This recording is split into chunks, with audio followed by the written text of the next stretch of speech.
sejahtera untuk kita semua dan semoga kita selalu dalam lindungan Allah Subhanahu wa taala. Perkenalkan, saya Erna, SE, MSM. Saya merupakan salah satu dosen tetap pada program studi S1 Manajemen Fakultas Ekonomi dan Bisnis pada Universitas Gajah Putih. Pada kesempatan ini, saya akan memaparkan salah satu mata kuliah yang saya ampu, yaitu mata kuliah Manajemen Sumber Daya Manusia. Saya mengajar mata kuliah Manajemen Sumber Daya Manusia pada semester ganjil, yang bobot SKS-nya 3 SKS. Mata kuliah Manajemen Sumber Daya Manusia ini merupakan mata kuliah yang wajib dengan kode EKM 304. Adapun deskripsi mata kuliah Manajemen Sumber Daya Manusia yaitu membahas tentang bagaimana memahami konsep, prinsip, dan pentingnya pengelolaan sumber daya manusia dalam rangka mencapai tujuan organisasi yang mencakup berbagai aspek, mulai dari perencanaan sumber daya manusia, rekrutmen, pelatihan dan pengembangan sumber daya manusia, penilaian karyawan, pengelolaan karir, kompensasi, motivasi, dan kepuasan kerja, konflik dan stres kerja, sampai pada pengawasan sumber daya manusia.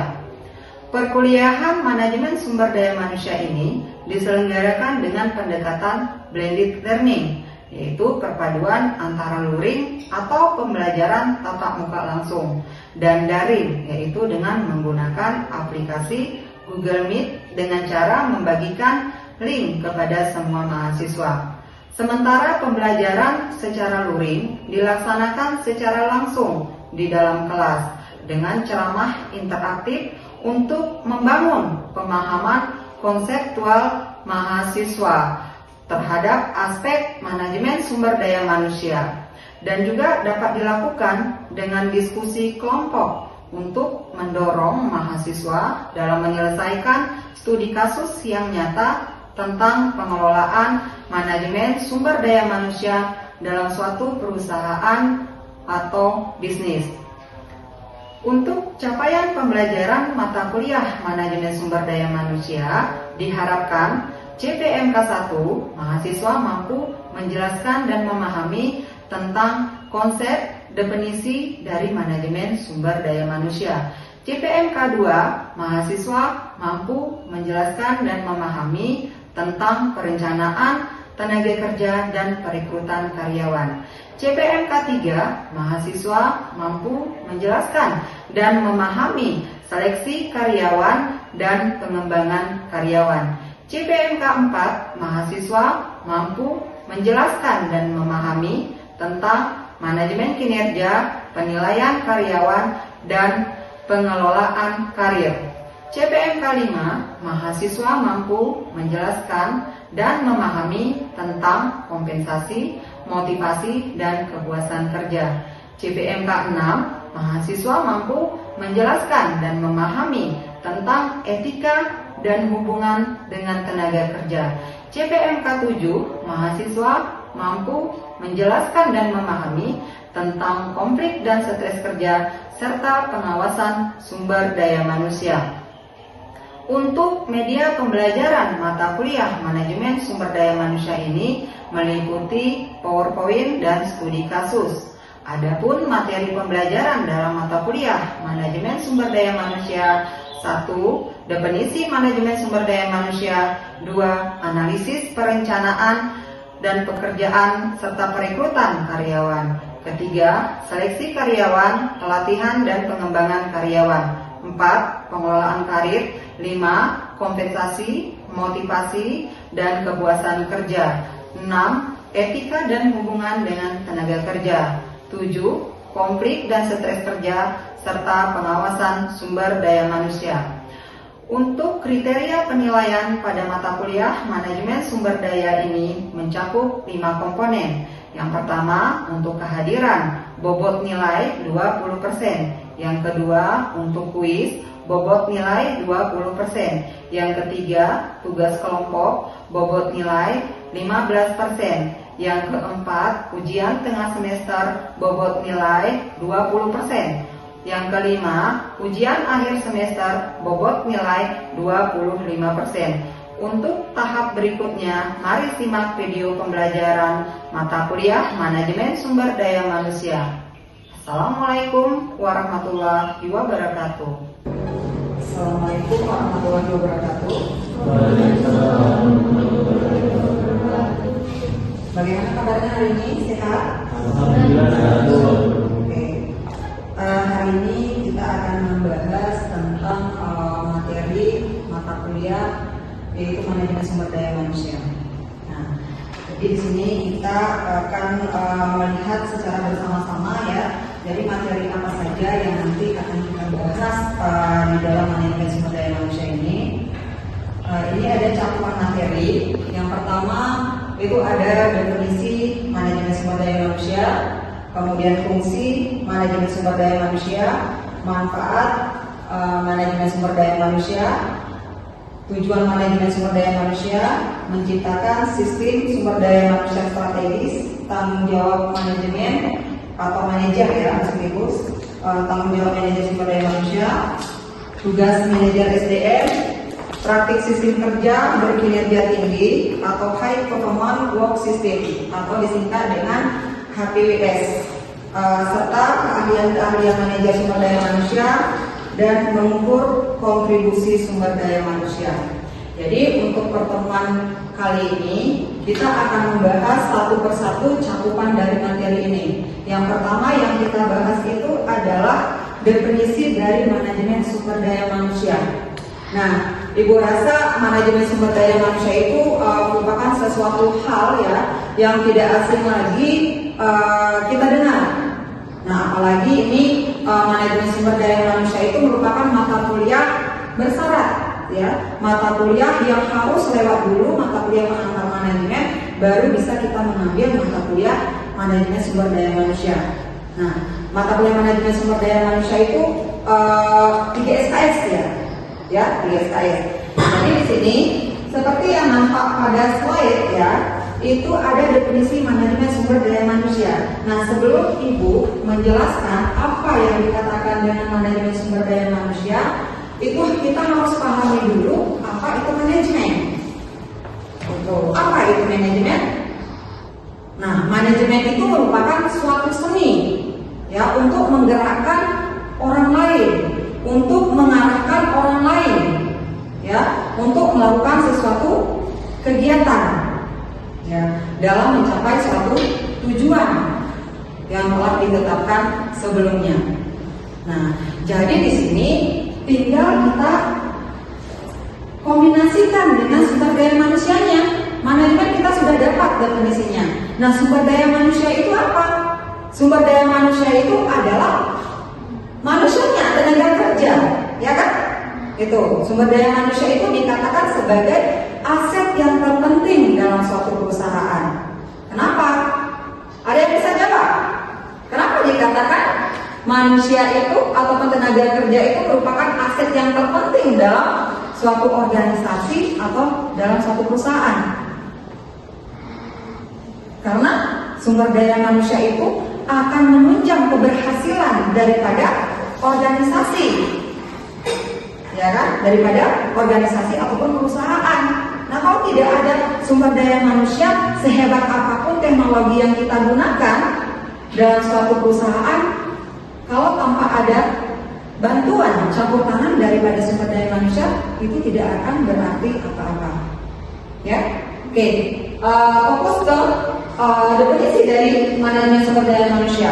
Nah, manajemen sumber daya manusia ini merupakan praktik dan kebijakan yang melibatkan aspek sumber daya manusia dalam posisi manajemen, ya, termasuk mulai dari ada beberapa aspek di situ.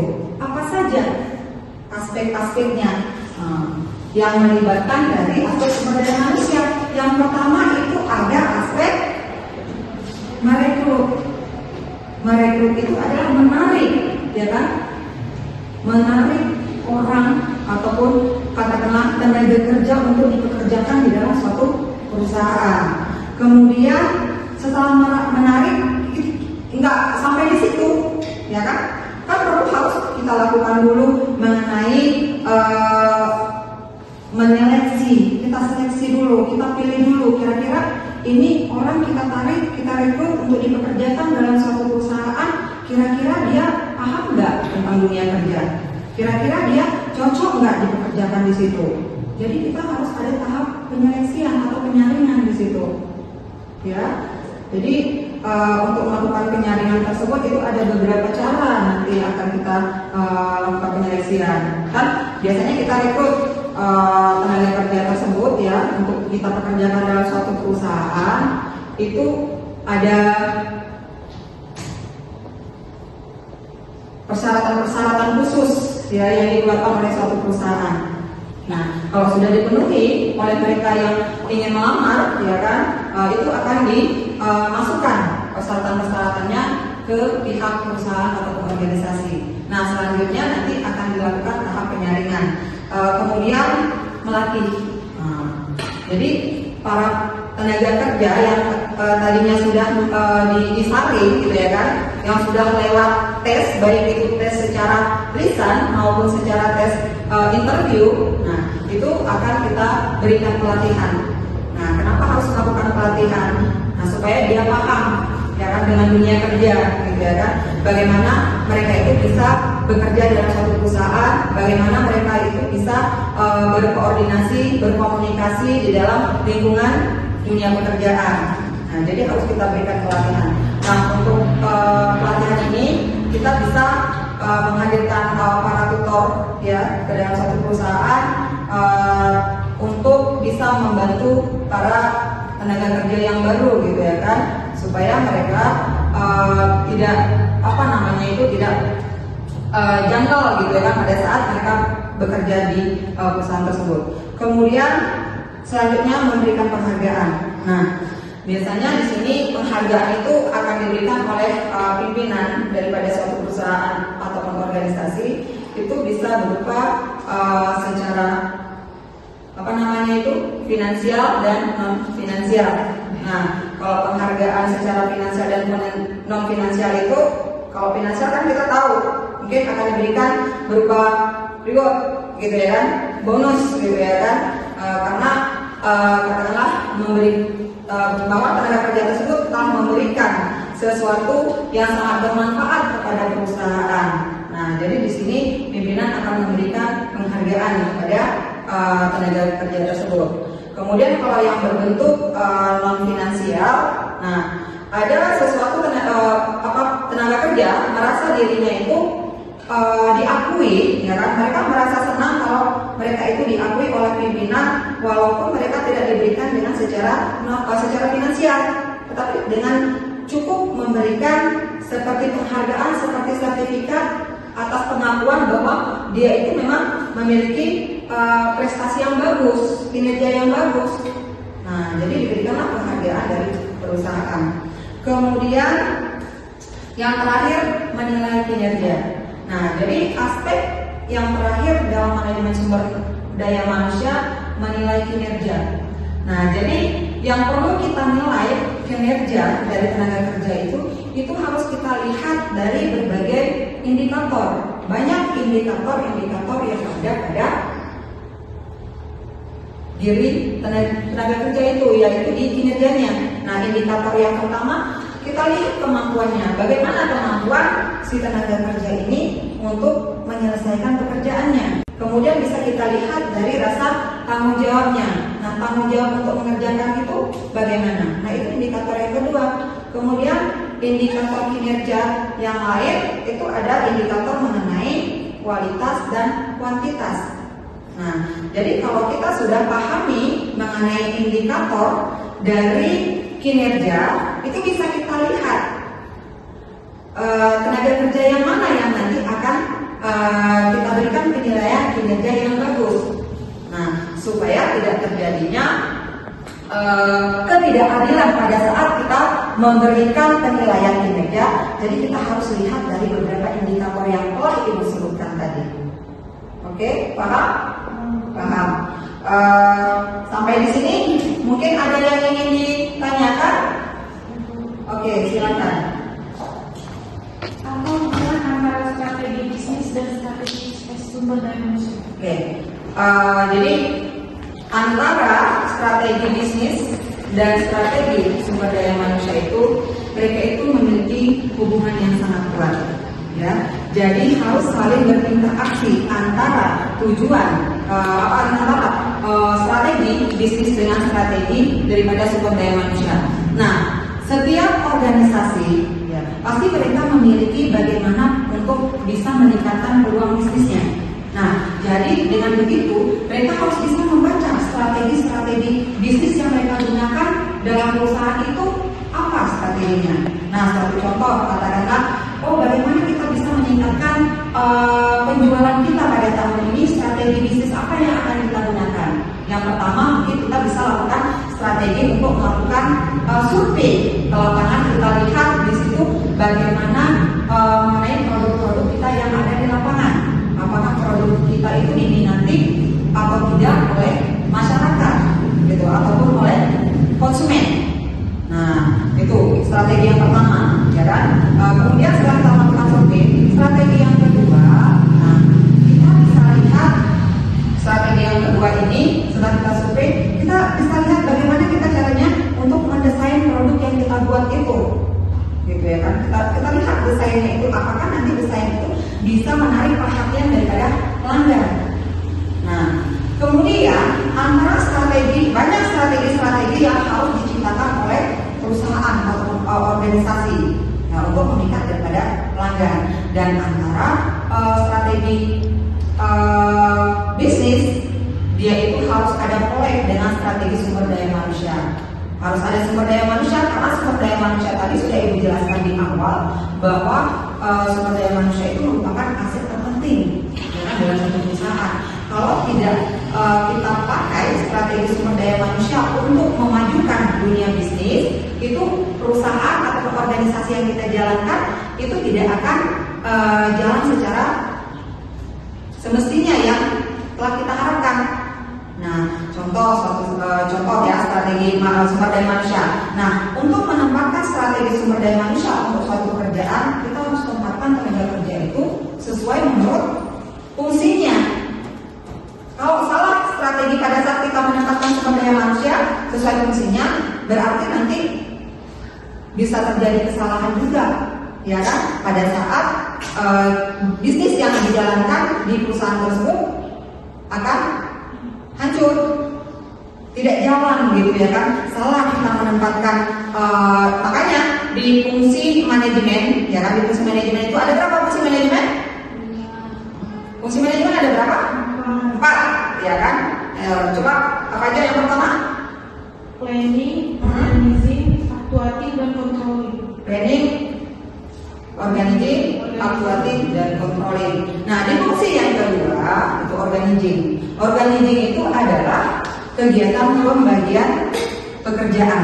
Nah, disitulah kita akan tahu bagaimana kita itu bisa melakukan strategi sumber daya manusia. Untuk bisa mengarahkan strategi sumber daya manusia, kita harus paham yang namanya di fungsi pengorganisasian, fungsi untuk mengurutkan sumber daya manusia ini kita pekerjakan yaitu di bagian yang mana. Jadi harus dikerjakan yaitu sesuai berdasarkan keahliannya. Oke. Kemudian selanjutnya, definisi dari manajemen sumber daya manusia ini menurut Mondi ya, tahun 2008, dia mengatakan bahwa manajemen sumber daya manusia itu merupakan pemanfaatan para individu untuk mencapai tujuan-tujuan organisasi. Jadi kita manfaatkanlah para individu, perorangan. Individu itu kan perorangan. Kita manfaatkan tenaganya, kita manfaatkan pikirannya untuk bisa kita kelola, ya kan? Ide-idenya itu untuk bisa kita kelola dalam mencapai tujuan. Nah, itu manajemen sumber daya manusia menurut Mondi. Nah, kemudian fungsi manajemen sumber daya manusia. Nah, jadi di sini terdapat 5 fungsi manajemen sumber daya manusia. Yang pertama sekali, fungsi manajemen sumber daya manusia itu yang pertama itu desain organisasi. Nah, Jadi desain organisasi itu berkaitan dengan yang namanya struktur organisasi.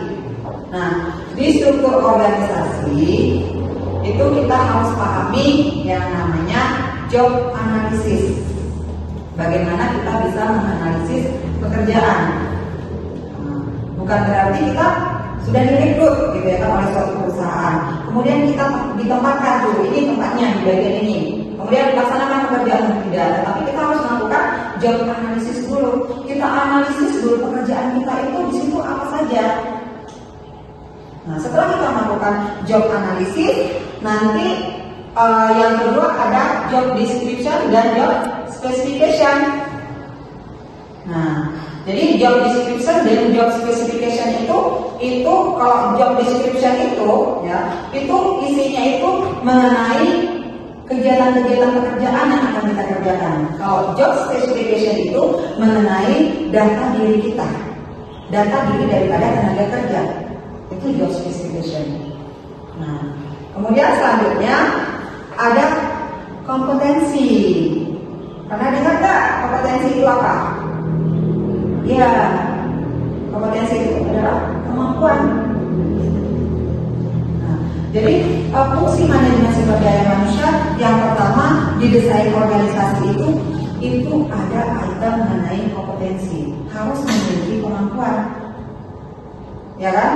Kalau katakanlah kemampuan yang dimiliki oleh tenaga kerja kurang, disitulah ada fungsi yang namanya tadi ataupun aspek yang namanya pelatihan. Kita berikan pelatihan kepada mereka untuk bisa meningkatkan kompetensi yang ada pada dirinya. Nah, sekarang kan banyak kita lihat di suatu perusahaan tersebut tenaga kerja yang bisa jadi mungkin kalau kita lihat dari secara pendidikan mungkin S1, S2 gitu.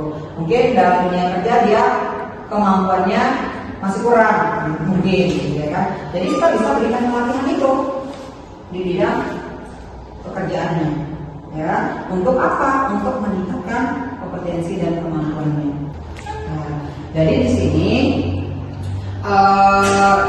antara teori X dan teori Y ya, supaya mereka atau tenaga kerja itu bekerja lebih giat lagi. Jadi pihak pimpinan harus bisa memberikan motivasi yang lebih kepada mereka. Karena dengan adanya motivasi pasti akan sangat berpengaruh kepada kinerja daripada perusahaan. Dalam bentuk apa motivasi yang diberikan? Nggak harus dalam bentuk finansial selalu ya kan, mereka termotivasi untuk melakukan pekerjaan. Enggak, cukup dengan keramah tamahan dari pimpinan kepada bawahan, mereka sudah merasa termotivasi untuk melakukan pekerjaan. Karena dia kita lihat gitu kan, pimpinan punya hubungan kedekatan, dekat dengan bawahannya. Nah, jadi akrab gitu ya kan, berarti mereka ini kan lebih termotivasi untuk mengerjakan pekerjaan. Kalau kita lihat dari secara finansial itu boleh juga pimpinan memberikan motivasi dalam bentuk hadiah, kemudian lagi namanya seperti penghargaan, sertifikat itu diberikan kepada tenaga kerja. Berarti istilahnya itu dengan memberikan motivasi tersebut adalah pengakuan dari pimpinan kalau dia itu merupakan tenaga kerja yang bekerja di situ yang mampu mengerjakan pekerjaannya. Oke, paham ya? Oke. Kemudian selanjutnya konflik dan stres kerja. Nah, konflik dan stres kerja itu bisa menyebabkan kehancuran bagi karir seseorang dan bagi perusahaan. Konflik. Nah, konflik itu bisa terjadi, gitu kan, baik dari dalam perusahaan, gitu kan, antara pimpinan dengan bawahan, antara rekan kerja yang satu dengan rekan kerja yang lain. Nah, konflik ini kalau bisa kita hindari itu dihindari, gitu kan. Kalau bisa kita atasi itu diatasi. Karena dengan adanya konflik, nah ini akan bisa memberikan dampak yang sangat buruk kepada perusahaan, ya. Kemudian stres kerja. Nah, siapa sih yang nggak stres kerja, gitu ya kan? Nah, jadi stres kerja itu bisa datangnya dari intern dan ekstern. Nah, kalau dari ekstern misalnya, dari ekstern itu bisa berubah menjadi stres kerja di intern. Kenapa? Gitu kan? Kita punya masalah tuh di luar, gitu kan? Di apa namanya itu masalah keluarga, gitu ya kan? Kemudian masalah keluarga itu kita bawa ke dalam perusahaan, sehingga di perusahaan kita nggak fokus lagi untuk melakukan pekerjaan, kan berpengaruh, ya kan? Dari masalah ekstern ke masalah intern. Nah, jadi banyak sekali penyebab-penyebab tenaga kerja tersebut bisa stres kerja. Yang pertama bisa masalah keluarga, yang kedua beban kerja terlalu berlebihan, ya itu bisa mengakibatkan stres kerja juga. Kemudian selanjutnya yang ketiga menunda-nunda pekerjaan. Nah, menunda-nunda pekerjaan itu nanti pekerjaannya akan bertumpuk terus, gitu ya kan?